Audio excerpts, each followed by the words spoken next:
حضرت ابن عمر رضی اللہ عنہما سے روایت ہے کہ رسول اللہ صلی اللہ علیہ وسلم نے میرا کندھا پکڑا اور فرمایا، تم دنیا میں اس طرح رہو گویا پردیسی ہو یا جیسے رہ گزر ہوتا ہے۔ اور حضرت ابن عمر رضی اللہ عنہما فرمایا کرتے تھے، جب تم شام کرو تو صبح کا انتظار نہ کرو، اور جب صبح کرو تو شام کا انتظار نہ کرو، اور اپنی تندرستی کے زمانے میں اپنی بیماری کے لیے اور اپنی زندگی میں اپنی موت کے لیے تیاری کر لو۔ بخاری۔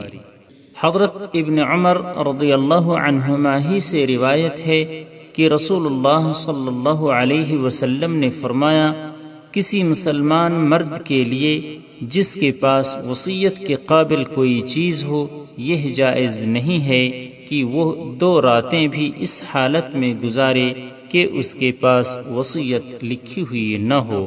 بخاری و مسلم، یہ الفاظ بخاری کے ہیں، اور مسلم کی روایت میں ہے، یہ جائز نہیں کہ وصیت کے بغیر 3 راتیں گزاریں۔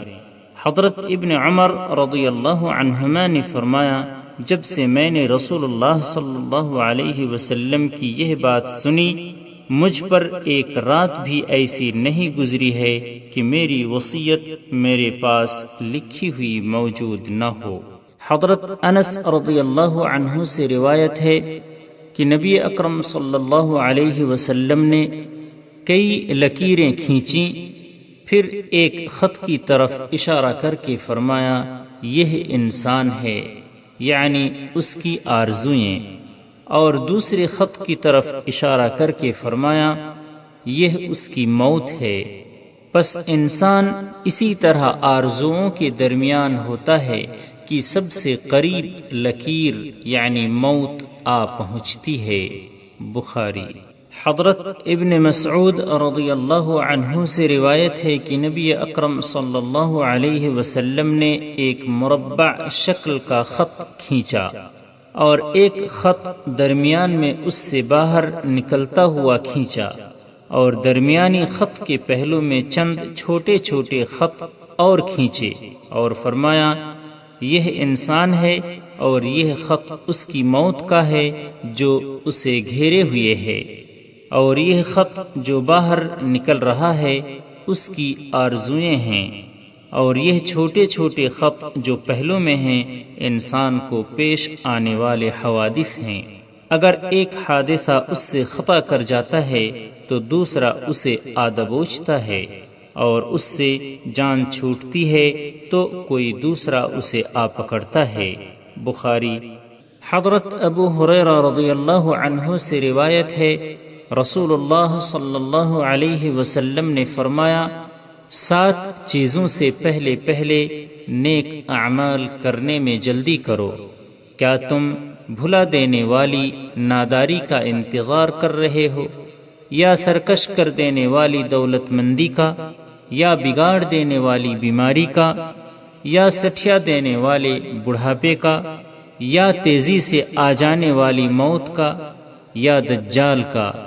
پس وہ تو ایک بدترین غائب چیز ہے جس کا انتظار کیا جا رہا ہے، یا قیامت کا؟ پس قیامت تو نہایت دہشتناک اور بہت تلخ ہے۔ اسے ترمذی نے روایت کیا ہے اور کہا ہے یہ حدیث حسن ہے۔ حضرت ابو ہریرہ رضی اللہ عنہ ہی سے روایت ہے، رسول اللہ صلی اللہ علیہ وسلم نے فرمایا، تم لذتیں ختم کرنے والی چیز یعنی موت کو کثرت سے یاد کیا کرو۔ اسے ترمذی نے روایت کیا ہے اور کہا ہے یہ حدیث حسن ہے۔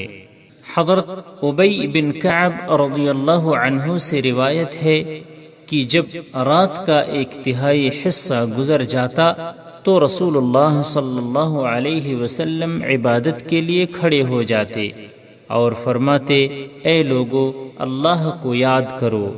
جسم پر لرزہ طاری کر دینے والی چیز یعنی نفخہ اولا اور اس کے پیچھے آنے والا یعنی نفخہ ثانیہ آ پہنچا، موت بھی اپنی ہولناکیوں سمیت آ گئی۔ موت بھی اپنی ہولناکیوں سمیت آ پہنچی۔ میں نے کہا اے اللہ کے رسول، میں آپ پر کثرت سے درود پڑھتا ہوں، پس میں آپ پر درود کے لیے کتنا وقت مقرر کروں؟ آپ نے فرمایا جتنا تم چاہو۔ میں نے کہا وقت کا چوتھا حصہ۔ آپ نے فرمایا جتنا تم چاہو، اگر تم زیادہ کرو گے تو تمہارے لیے بہتر ہے۔ میں نے کہا تو پھر آدھا۔ آپ نے فرمایا جتنا تم چاہو، اگر تم زیادہ کرو گے تو تمہارے لیے بہتر ہے۔ میں نے کہا 2/3۔ آپ نے فرمایا جتنا تم چاہو، اگر تم زیادہ کرو گے تو تمہارے لیے بہتر ہے۔ میں نے کہا میں اپنا سارا وقت آپ پر درود کے لیے وقف کر دیتا ہوں۔ آپ نے فرمایا پھر تو یہ عمل تمہارے غم کے دور کرنے کے لیے کافی ہوگا اور تمہارے گناہ معاف کر دیے جائیں گے۔ اسے ترمذی نے روایت کیا ہے اور کہا ہے یہ حدیث حسن ہے۔